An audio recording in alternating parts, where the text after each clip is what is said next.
Global Grove with Phil Migliarese. He's disciplined, he's fierce, he's determined. 6-degree black belt in Jiu Jitsu. I don't even know what that means, but he's so much more than that. You're more than just like a meathead gym rat. You are a real estate mogul, a marketing expert, an entrepreneur's entrepreneur, and you got good stories to tell. Welcome, Phil. Thanks, man. Thanks for having me. Yeah, all right. Well, I got to know you really well over the last couple months. It's been a lot of fun. I think seeing your rise and how you work and your work ethic, and how you got this incredible work-life balance that's really is balanced. I mean, for the love of God, your studios are called Balance Studios. You got it. That's right. the reason. You live the balance. And let's talk about balance. How many jiu-jitsu studios do you operate? So 20 years ago, we started in Center City, Philadelphia on 24th and Sanson. 20 years later, we're at going on 54 this month. So all across east to west. And then we have a couple international units as well. Now, let me ask you about this. 54 locations. Was this always the dream? No. My dream was to make one work because at that time, not as many people were training jiu-jitsu. Now with the popularity of UFC and all of these athletes, man, jiu-jitsu is booming. But way back 20 years ago, it was a struggle just to keep one afloat, do well in that one. So they just grew organically, honestly. So, we built our main one up in Center City, Philly, opened another one in Northeast Philly, then our headquarters here where I'm sitting in Fishtown. So those are our Philadelphia locations. And then our students moved or people had interest in opening up studios around the country. And I provide a support network via the internet and also events to help them build their businesses and help them build their student count. So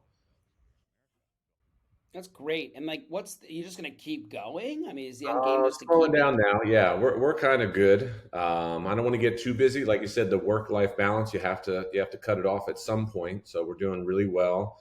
Back from these, it's been a tough 3 years in this industry, probably the worst industry you can be in a pandemic. So, something where you need to be face to face and close and intimate. So, but we, all the gyms are back, so it's great. Okay. And you and your brother were the first Americans to ever get a black belt in jiu-jitsu. Black belt so we're the first group, graduating class of the Gracie family. And for people who don't know the Gracie family, So who are the jujitsu, Gracies? all the Gracies, that would be the whole podcast. That's it. There's so many of Well, them. I mean, Literally, in the general, Gracie family. why are they? Why does that name mean something? Yeah. So the Gracie family is the largest sports family on our planet. There's the amount of members of that family that do jiu-jitsu is unreal. And they also fight like UFC. Now, Where are they from? originally jiu-jitsu, right? The most current origins in history from Japan to Brazil. They were Brazilians. They were Scottish Brazilians. And Elio Gracie and his brother Carlos Gracie, very small gentlemen, learned jiu-jitsu, challenged the world, and UFC jiu-jitsu came up to America with Rorion Gracie, his son, Elio Gracie's son. And he started the UFC. He invented the UFC. And then from there, it went wild. It's like. And how did you and your brother meet him? So I was born in a fighting family. So from as far back as I can remember, I was swinging my hands around with my grandpa, my dad, everybody in my family kind of fought. And then when I was about, I don't know, it's 88 because I'm 35 years in this game now. I got a tape that showed the Gracie family beating other martial arts. And I was fascinated. I had to do it. I had to learn it. And it was about a year and a half or a year after that I took a physical class with a family friend of mine that coincidentally met the Gracies and brought it to Philly. And then I started in real class. I met the Gracies when I was a little kid. And I really attached to my particular instructor, Helson Gracie. And I never left his side 35 years, And then where did the name Balance Studios come from? All right, you ready for this one? Yeah. So I used to work at another gym before I opened up my own studio. Um, I basically had to move along from that. And at that time, I was actually doing video production and photography, and my studio was called Balance Studios. And I was about 7 months into that, and I was shooting weddings and all of these events, which I'm glad I went the other way. The weddings were hard, nearly Oh. impossible. And so I had that corporation and no money, so I didn't want to change anything. And so I reached out to all my students at the time. I was like, what does this sound like? Does Balance Studios sound like a good name for a gym? I'm bringing in, I'm a yoga kid too. So I started yoga when I was 8 years old. So I wanted to have a place where we can do yoga and jujitsu together. I was like, what do you think? Everyone gave like thumbs up, and I just went for it. So I used the same company, changed the use, and here we are 20 years And later. how many students do you think you've put through your whole program since inception? Do you Oh, know that so number? in 20 years, it was like 32,000 people enrolled just in the Philly schools. Yeah. And then So and, worldwide, and but we you have, have 54 studios across the country and the other countries. yeah, yeah, yeah. So we have a handful of international team. They're called team balance schools.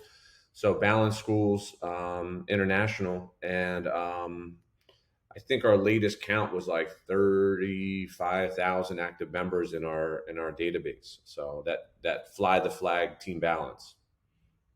And and is it only in the U.S. now, or where internationally? Yeah, a bunch of different countries. Our first international was Ireland, so I've been there a million times. I have partners out there that run the schools. That was our first one about 17 years ago. So they make annual trips over here, and we hang out and train. And I go there, and they run the day to day. So Amazing. there's South Africa, Morocco, one coming up in Italy, Germany, a whole, Wow, whole that bunch, you man. go Aruba, one of far. my favorite. And so and you're based in Philly. How do you manage the team? How do you make sure that there's that standard threshold of um, experience, that the Yeah. expectation is met across the board, so you have a uniform brand? Part How one, do you do and that? this is kind of unique, but every single one of those people outside of a handful are homegrown. So they come through our system, our network, our family, and then they've just maybe like, hey, I'm moving to Seattle. I'm thinking about doing a gym. Do you want to partner? That's the idea. And so they're already culturally part of the way we do things, like we don't bow in, we'll shake your hand. We're Americans. Elio Gracie, I never had to bow to him. He was a grandmaster in jiu-jitsu. Shook my hand, said, call me Elio, that sort of thing. So that, like, culturally, that's how we do it. Bowing in and stuff like that, it's not wrong. It's just, it's not our culture. So um, that's part one. I already know the people, and if someone becomes part of our network, it takes a few years to really get in, to get a chance to know them. So part one, I know the people in and out that are doing that. So they already understand the standards too. So they've already gone through some of our programs, and then I back that up online, so they can log in and kind of see what's going on day to day to follow the system. And then the And then do you system have like an constantly annual? evolves. Do you like an annual conference where like you bring everyone together? As of now, I don't. It will be coming to that. We will need something like that at some point. But I utilize computers, and I utilize what we have digitally. So I don't want to waste anybody's time. Some people don't have time to travel. Some people just opened up a gym. You need to be there, you know? So we utilize what we have here. It's great. All right, and you and your brother's dynamic is just contagious. Like I love that you guys are just like conversational screwing. You're always active. You're always grappling in some capacity, but you guys have like a really good foundation. And Yeah. do you guys like do you guys have separate roles with the Oh, yeah. business, or you Yeah. guys like just like finishing each other's sentences? How do you guys differentiate your roles and Well, responsibilities? I'd say sometimes I'm more front end, and most of the time he's more back end, even though he's out there in the public. Um, So I tend to do our front end work, our sales stuff, our marketing, things like that to bring in the customers, and he kind of takes it from there. So, any sort of back end bookkeeping or decisions, financial decisions. He's a genius. So I don't want to do that side. So I got lucky that he actually loves that and does a great job. And we're backed with a lot of great consultants to back us up in every regard. And then I have my other company, Rizen Metrics, and they can handle the 53 locations now. I literally used to do it with my hands and a light team here at the school, and it just got out of our it's just a little bit too much work, a lot of heavy lifting, and the more platforms that pop up, the more opportunity, but the more work. So we needed a bigger team. That's why Ryzen was just like, you know, And and okay, then and let's talk about Ryzen for sure. a minute. Ryzen Metrics was Hmm. something that it sounds like organically arose out of your passion for photography and just your ability and need to create marketing campaigns around your studios. Is that a lot? Is that fair? It is true.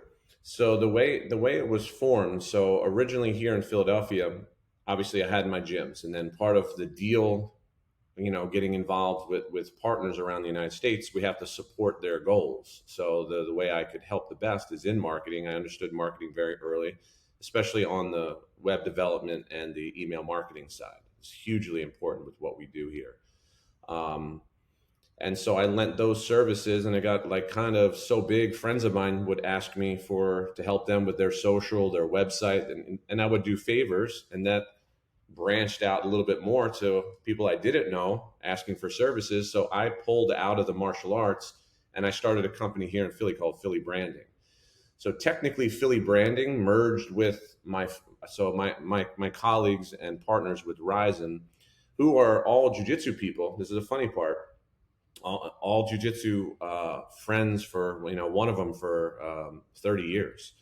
Um, but we all had different things going on in marketing, so we kind of merged our efforts and just put it into one company instead of a few companies. We acquired a couple companies too, but it's essentially like five companies in one at this point.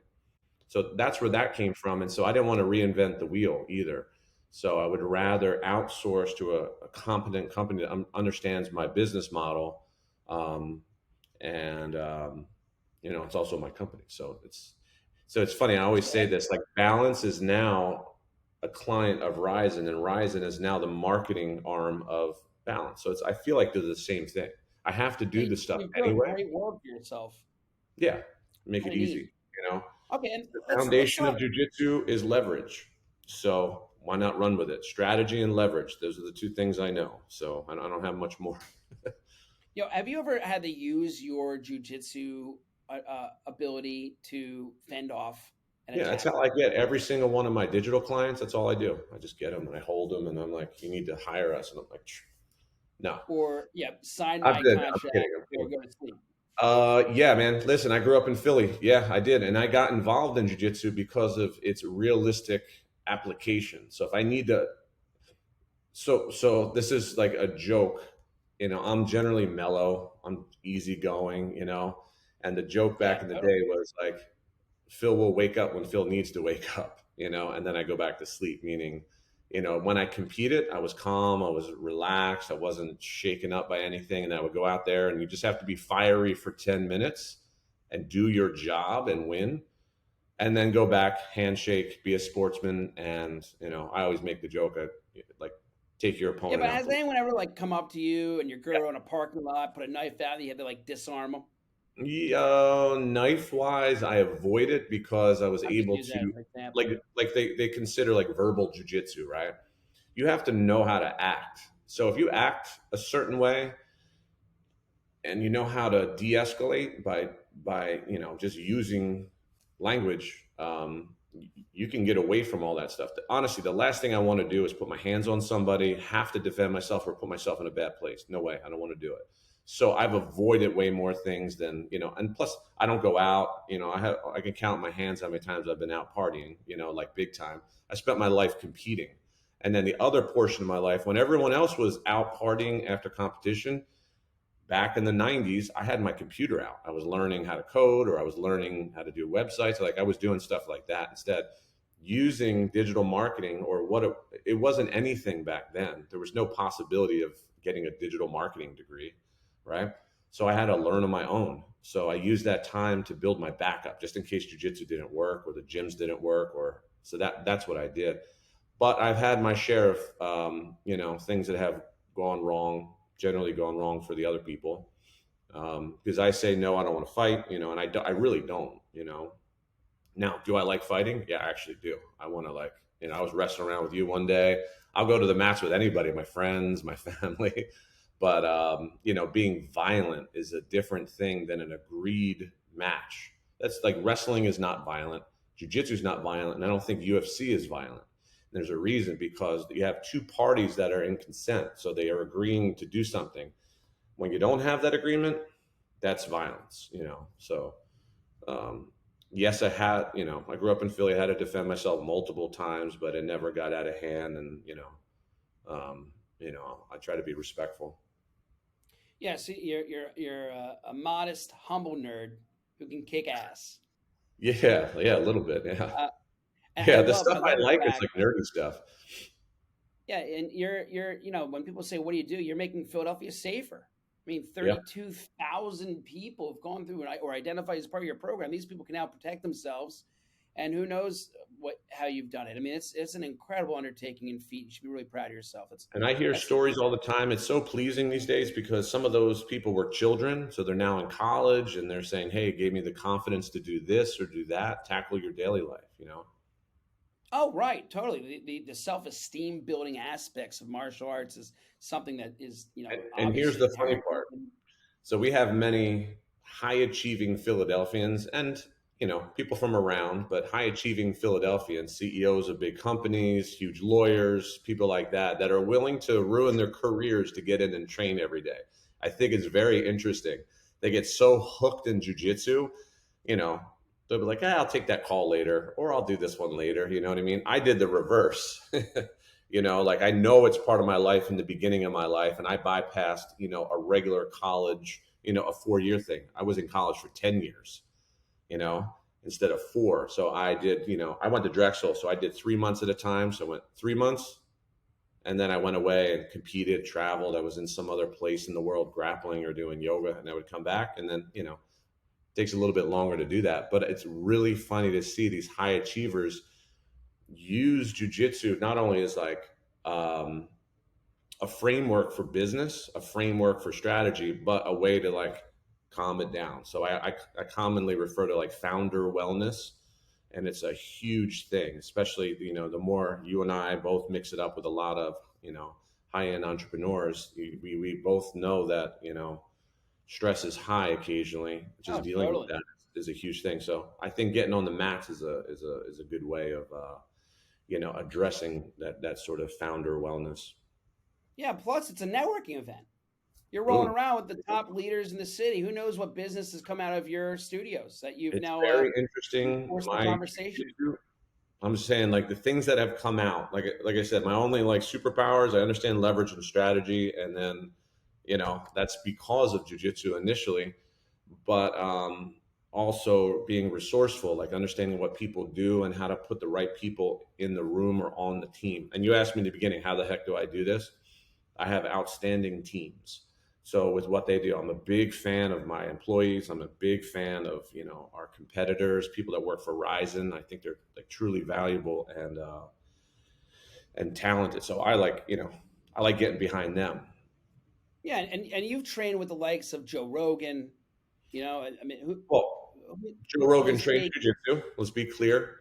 So one of his friends, Lex Friedman, who is also a huge Yeah. podcaster, we gave him his black belt. Joe trains. I met him. I only met Joe a couple times. I was a coach at the UFC, and I met Joe quickly. He knows who we are, but we're not. I don't know Joe Rogan. Well, like Lex Freeman. I mean, these guys Yeah, are Lex. like, and who any other notable people who've gone through balance that we would know? I mean, there's a bundle, man. Like sports guys, or I don't know. Yeah, a lot of athletes, right?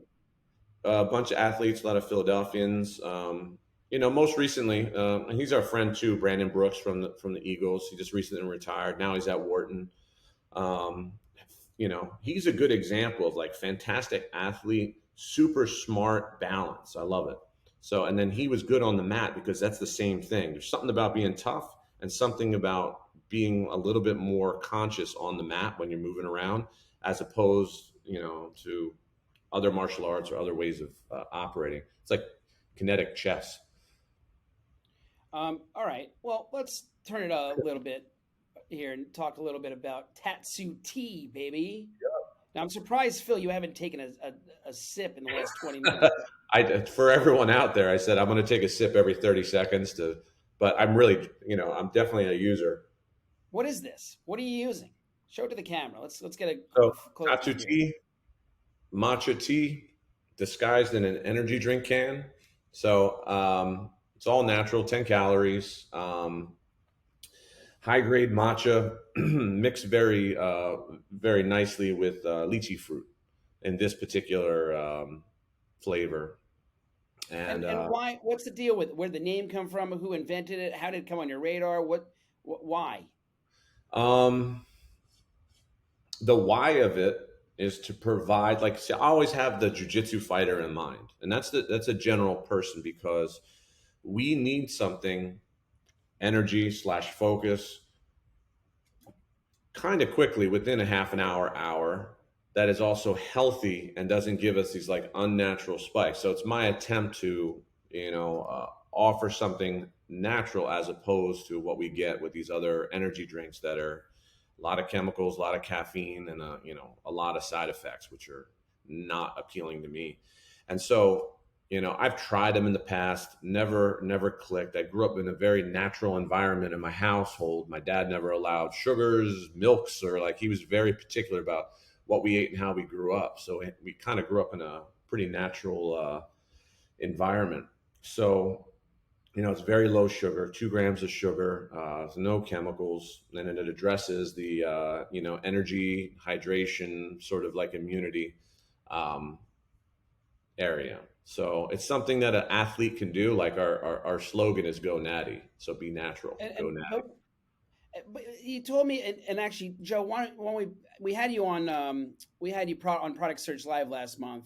Joe, if you can play their segment, we can talk over it while it plays. I think it's kind of interesting, and I think I want to showcase, uh, you know, your success on the show and the program. But Yeah, so much fun. um, where did where did uh, the name Tatsu come from? And I know that there's like a Japanese ceremony of some sort, tea Yeah. ceremony or So something. Isn't that matcha, the use of matcha as a tea goes back thousands and thousands of years to samurais that used it for two things: for war and focus. So they, for going into battle and to use it for meditation. So that's its involvement with the martial arts goes back obviously a long time. Tatsu is a word that means, it's an old fashioned word that means dragon, or to get you going, or to get you to get you moving almost. well, here we are. We got the clip. This is you on Product Search Live. You got Albany Irvin there, our hostess with the mostest. First and foremost, how'd this go? This was great. I mean, we rehearsed, and And that's Todd right there, right next to you. that's Todd right there. So he's the master of formulation, nutritionist, and dietitian, and he put the magic together. So my experience. So in rehearsal, I had a whole different plan of what I was going to say and my talking points. And when Albany stepped in and she had her notes and she kind of like talked about the way she could kind of handle those points, I just sat back and allowed her to. Yeah, and she's one of the highest grossing salespeople ever on QVC. Yeah, I just let her do her job. So she nailed it. Like, she nailed it, especially when she tried that. Her expression, and her feedback after she tried it. I was like, I was taken aback, and then everyone that's watched this, you know, more likely to try it. I think because of that reaction. And what has been? I mean, this was your coming out show. This was your debut. Tatsu Tea was just sitting in a warehouse waiting for the right launch time. What made you really pull the trigger and say, you know what, this is it? So our launch time was proposed for September at Expo East. That was our true launch time, because a lot of the things that were going on in our worlds, we wanted to settle down and completely focus. And we get this call, say, "Hey, would you like this opportunity?" And we all chat it, and we're like, "Heck yeah, let's do it. Let's do it early, and we'll modify." Actually, I don't know if you can see this behind. Can you see that? Yeah. So this is our that's our first phase, right? And it should have gone that way and then on to the next phase, right? But pre-launch, we were past our surveys and things like that, and then Product Search Live jammed us into direct sales. So it's a very unnatural, not unnatural, but unique opportunity, really. So Well, I'm very good at forcing conversations, Phil. yeah, I know. And I'm glad you did it. And the success sounds like you guys have been great. This coming out of the gate, you guys have you moved a lot of volume here. Yeah, so we definitely broke our sales goals big time, and people are definitely more and more conscious. It's still very early. We're not. I think we're just 3 weeks. It just happened 3 weeks ago, right? More or less. And where'd the dragon come from? Well, Tatsu is, like I said, an old-fashioned word for dragon. So it's naturally we wanted to put it in there, and this also resembles the traditional matcha tea ceremonies in a bowl, and they have some instruments. I'm gonna let my partner Todd break that one down. See, I always talk about the old and the new tea ceremony, right? So the old one, and it's a beautiful process, but it takes a little bit longer. And I told him, the thing that excites me is this tea ceremony. When you put it out here, you crack it open, you drink it. I'm like, my ADD kicks in there. I want the instant, ready to drink. So I think they're definitely, the traditionalist still likes both.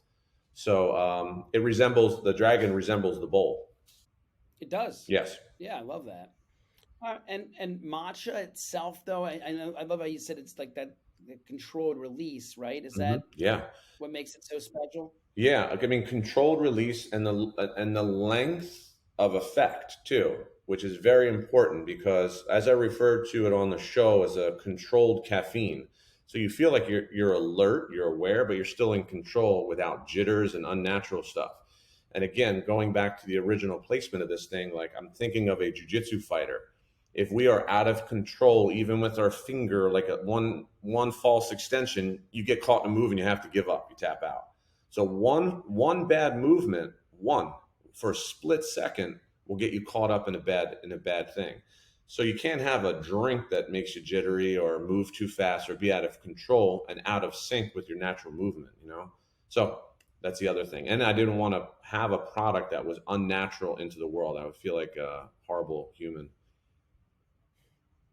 I think it's great. I think you are fantastic. Well, thanks, man. I can't believe like your entrepreneurial drive. I thought I had some good initiative, but I also don't have a wife and kid. Yeah, it's a balance, man. And yeah, you're doing But great. also What was your part of my entrepreneurial effort was like? to get wife's approval, and she loves it. So that's a big deal. My mom and my sister had it this weekend, and my sister just messaged me with her address, be like, "Any cases coming my way?"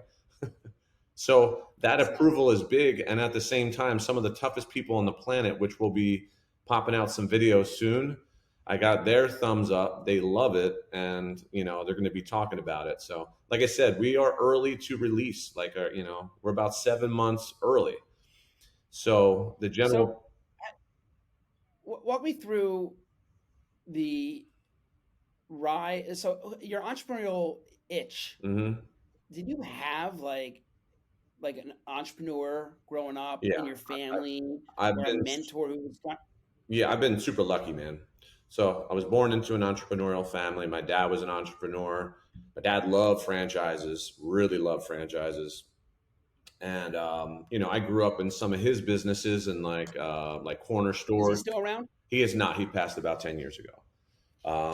So a lot of this stuff he would have been so happy about that because he thought I was crazy.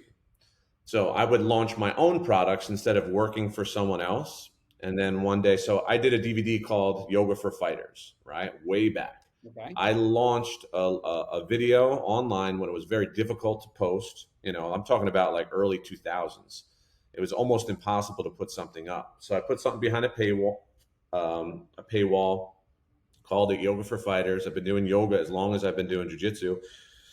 The thing sold wildly because even before that, to back it up, I did a newsletter that's called the Jiu-Jitsu Matrix, which is also my nickname, um, starting in the 90s, right? So no one did email newsletters back in the day. So I built it. At one point, it was over 100,000 people. Now we washed that. I still have the list. It's about 70,000 people, like for real now. And so I launched it through the email list, sold a crazy amount, sat my dad down one day upon launch, and I showed him the bank account, and he kept seeing like the money pop in because he was a traditional guy that went to work from 5 in the morning to 5 at, you know what I mean? Like he thought, but the scalability via anything program based, like computer based, you can scale it in no time. But he didn't get that at that point. So I'm like, maybe I'll sleep late today, but I just sold 30 things while I was sleeping because of automation.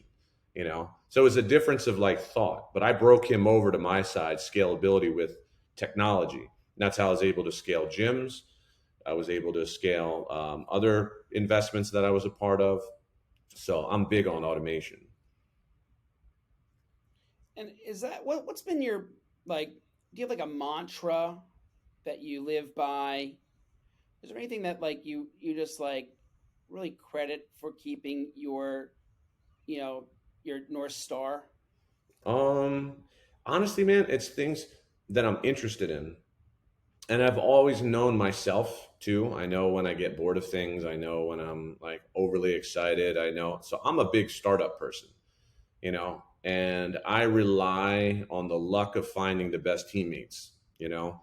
So, um, in the beginning, I can get something started, but what we all know is that, continuing that excitement comes from having the right people in place. So I'm self-aware in that regard that I'm not going to, Is there one thing somebody can do and you're like, okay, I get who this is, or they like certain like tests or things that you look for in a new potential business partner or employee, yeah, like if I can eat with them. if you can eat with them. Yeah, that's a big deal. I'm Italian, so that's a big deal. Because if you can eat with them, then you can hang with them, and you can like you have to be friends with your partners. There's no other way. Because if it's not a friend, you don't bother to fix when there's a problem. Then you're adversaries. Like if you get into a little argument with your family or something like that, you figure it out, and you're still family, right? So there are going to be like ups and downs, and you have to be able to take that ride with someone with a good relationship. It's hard to be best friends with every employee. It's impossible, but friendliness and just understanding what they do and appreciating what they do for the company is a big deal.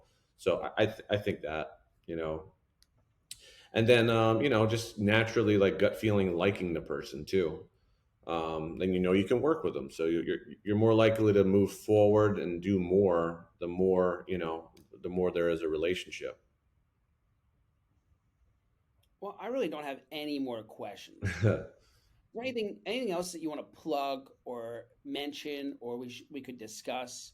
We covered a lot of ground in 35 minutes, that's for sure. And I could talk to you for hours here, but I want to be respectful of everything you've got going on. Yeah. But is there anything that you think is like incredibly important to your rise as a successful, badass entrepreneur that you could What give you said anyone who's listening? before was pretty interesting, is the work life balance. That is something that we should all pay attention to, especially for people in startups, because as we all know, it can consume your whole life where you forget certain pieces. Now, I'm 47. I can't forget the other pieces. When I was 20, I was able to forget about everything else. No family. I didn't have no responsibilities. It was easier to just, put everything I had. So I had to be smart with the way I do things. That's why like I spent time picking the right partners with Tatsu Tea. So I figure if we have a real kick-ass founding team, we can move slower, which I believe you'll gain more success later. But if you don't have to do things in the beginning, raise millions of dollars and be, obligated to do this and that when you haven't even understood that first startup phase in a beverage industry, you know million people already told me, like, why the heck would you get into the beverage industry? I was like, it's the same thing. That's the same reason why I signed up to compete in the worlds. I'm willing to go to that, figure it out to get to the finish line. Starts with a good product, but you have to have other skills to get you to the finish line.